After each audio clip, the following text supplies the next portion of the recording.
50 a year. Cyclones, which are like hurricanes or typhoons, are far more dangerous. This, however, was just a shower as we moved south. It soon cleared, and we mowed for the night, ready to explore in the morning. Wildlife experts, which means no lying in the morning. Instead, we rise early, perhaps have some breakfast, perhaps have no breakfast at all, and then we head off to explore the jungle. For most of the Sundarbans, the best way of exploring is by country boat, rowed by a couple of guys, or later by just the one guy. From the larger river, where we mow the cruise boat, we head towards some of the creeks and channels, a maze of which abound in the Sundarbans. You should be quiet here in case you disturb wildlife or even the photographers on the boat.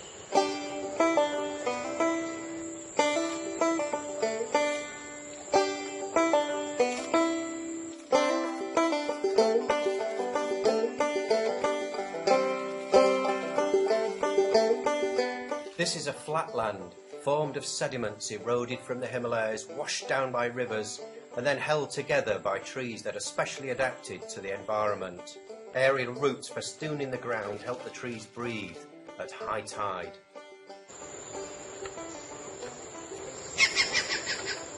Kingfishers abound here, especially brown-winged kingfishers with their enormous bills.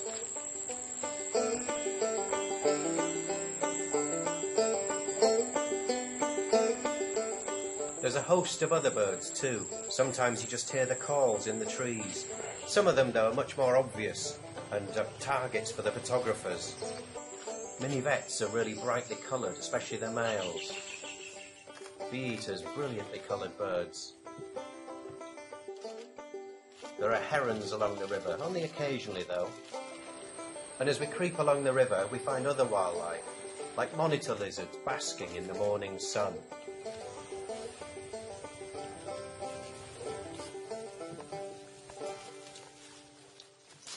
Brightly coloured fiddler crabs with outsized claws. To some of us, even very drab-looking creatures are of interest, like a crab here, of a species little known from the Sundarbans, by scientists at least. Far more spectacular is this king cobra, the world's longest venomous snake. I guess it's around 10 feet long, though I'm told it's just a young one. It creeps away from us and back into the jungle.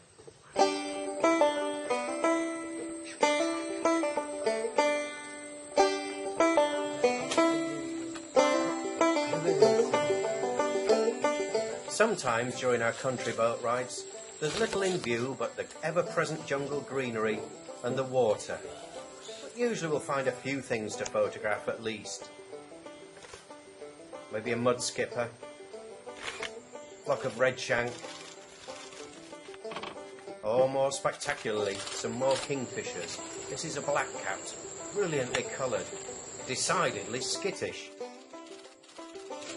I like the brown-winged kingfishers, which let us get a lot closer.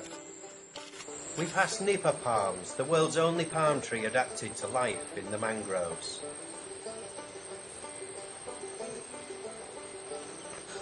Often our country boat rides end at lunchtime, sometimes we're out again in the afternoon.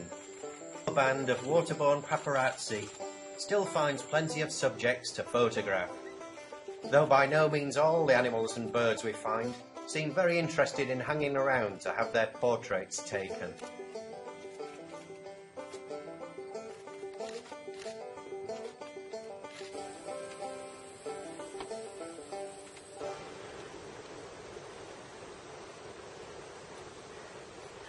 After a steamy jungle boat ride, our cruise boat, the MV Bila, looks a very welcoming sight.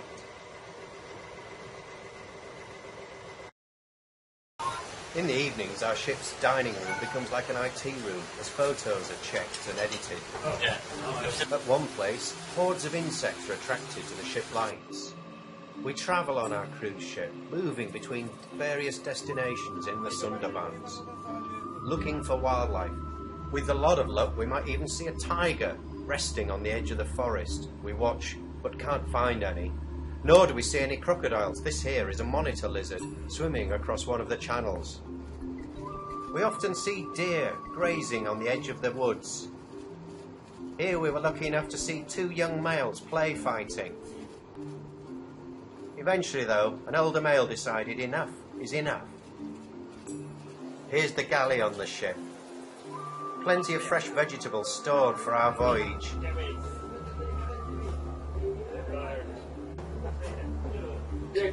Fish at times from local fishermen. This is the national fish of Bangladesh. They were soon dispatched, chopped up and prepared, turned into a nice curry.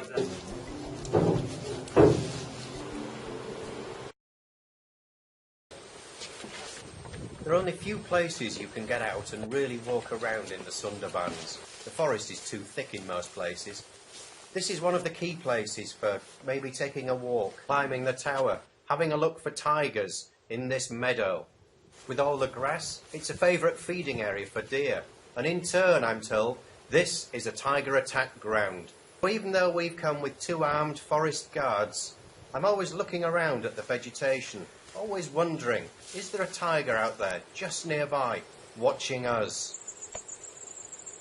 Well, we do see tigers, but not the mammal kind. We see just tiger butterflies. They grace flowers in the meadow. There are striped tigers, obviously named for its tiger-like patterning, as well as this one, the common tiger.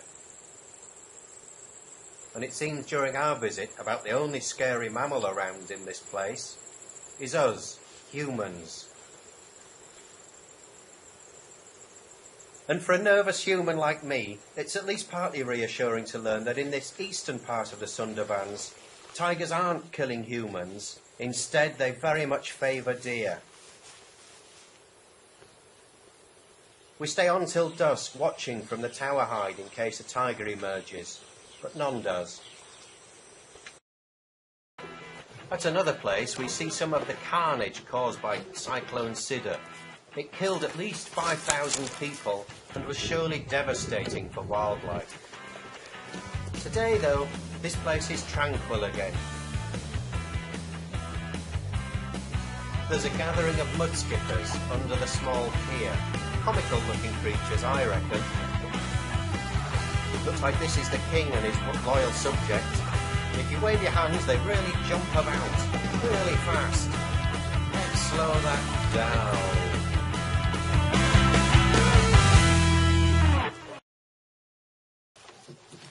We often see fishermen in the Sundarbans.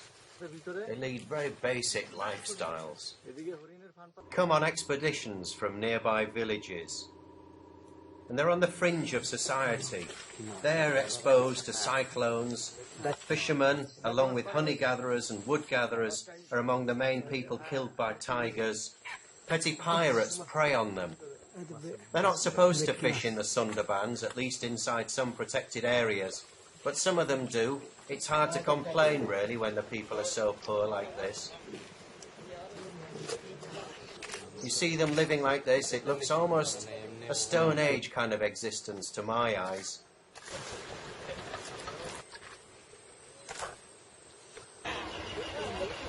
No rail smiles. A guy desperately trying to sell a fish to us, just a small thing. And at night time, even more desperate looking fishermen arriving at our boat. Country boat rides are the mainstay of our little expedition into the Sundarbans.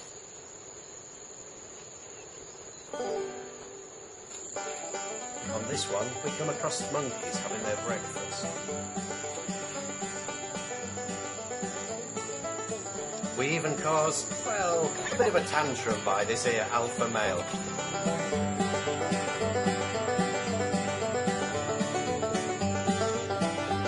More kingfishers along the river. They're ever present, it seems.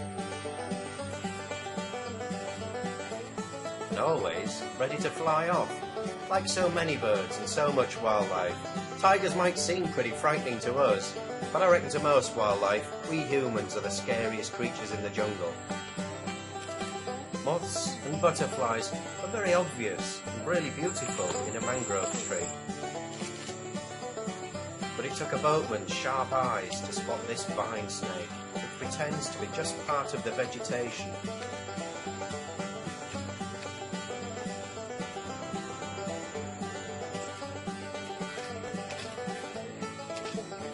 monitors again. Some of them quite large, a couple of metres, maybe 3 metres long for a big animal.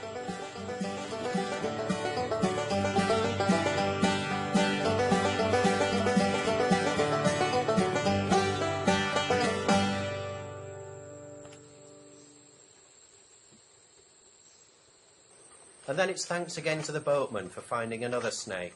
This is a white-lipped pit viper, handsome and yet venomous.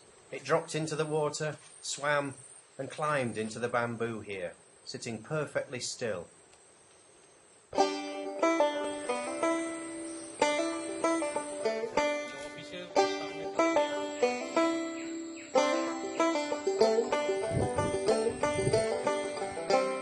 Moving on, we sometimes find white-bellied seagulls, looking like they're lords of the Sundarbans.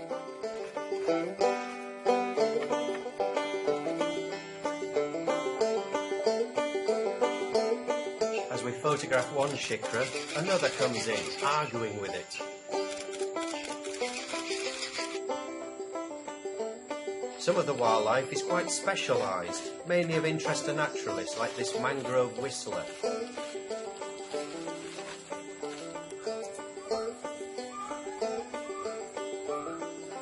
In Sharp Eyes, near the end of one trip, spot this dog-faced water snake, which sees us, rests a little, and takes some evasive action.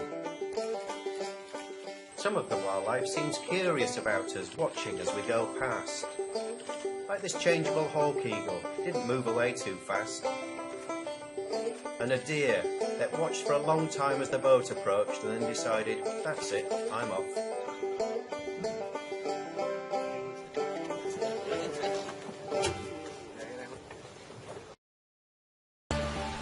Egg Island formed only a few years ago, I'm told. It was named by fishermen because of all the terns and other water birds that nested here. But now they've gone and the jungle has colonised.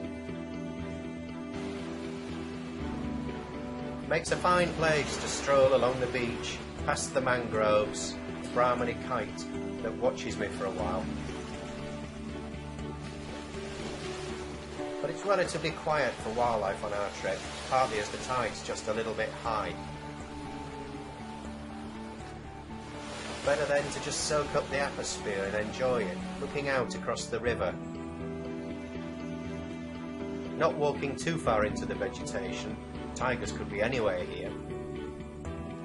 Before we stroll back towards sunset, and a country boat returns to carry us back to the cruise ship.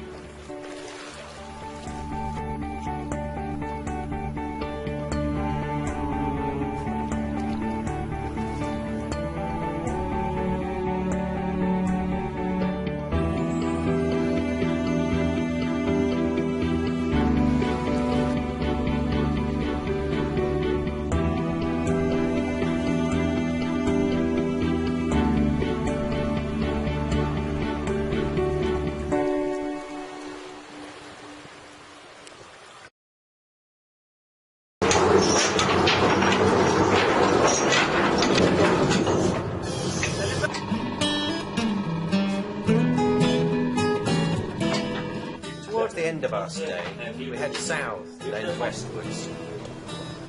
Chilling out now on the cruise boat, still a little lookout for wildlife. And happily, we even find that wildlife comes to us. Brahmani kites here, dipping behind the boat, looking for fish churned up by the propellers. Most in this party were adults, rufous brown for the most part, with white heads and underparts.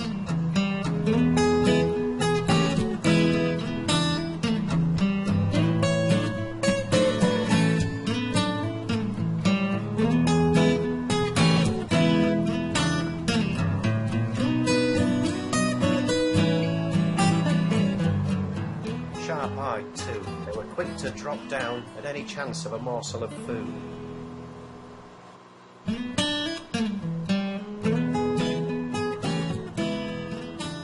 Along another stretch of river were followed by a great black-headed gull, a migrant from north of the Himalayas.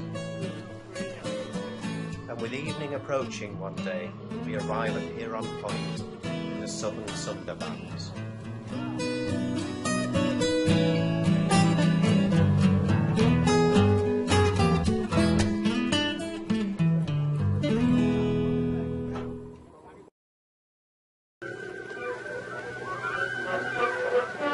As we set foot on Heron Point, a helicopter flies over and lands at a small military base.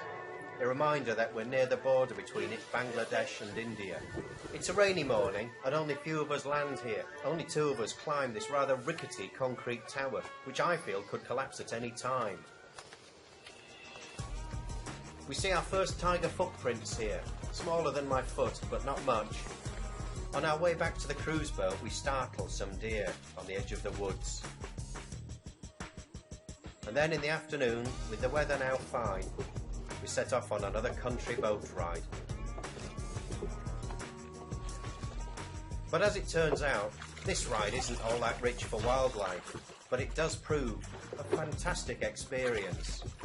We head to the mudflats as a rainbow forms from late afternoon sun and a rainstorm nearby.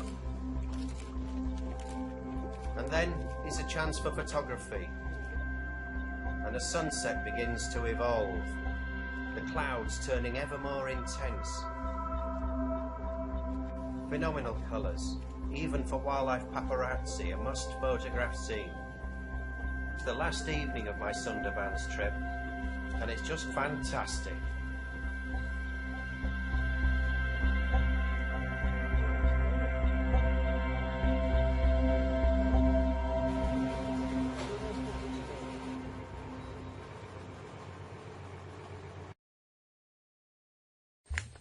After moving north from Heron Point, we take a jungle walk. Tiger footprints remind us tigers could be anywhere here, and with the tide rising in the mangroves, this seems a really strange place to be. My hands shake so much, I have to be using the tripod to get any steady shots. Walking here, you can really appreciate that Sundarbans is one of the world's last great wild places. And yet suddenly, we emerge from the forest trail to find a tourist spot. A tourist spot with birds like this orange-headed ground thrush, but a tourist spot nonetheless. We're far nearer to main towns and cities now, and people come here. It's one of the few places that actually encourages tourism in Bangladesh Sundarbans. But there are tigers here too. We photograph pug marks. I film a curious mammal. Well, this fellow just appeared. And there's one of the star birds of our trip, a ruddy kingfisher sitting quietly in the trees. And then, time to leave the sensational Sundarbans and hope that I'll be back someday.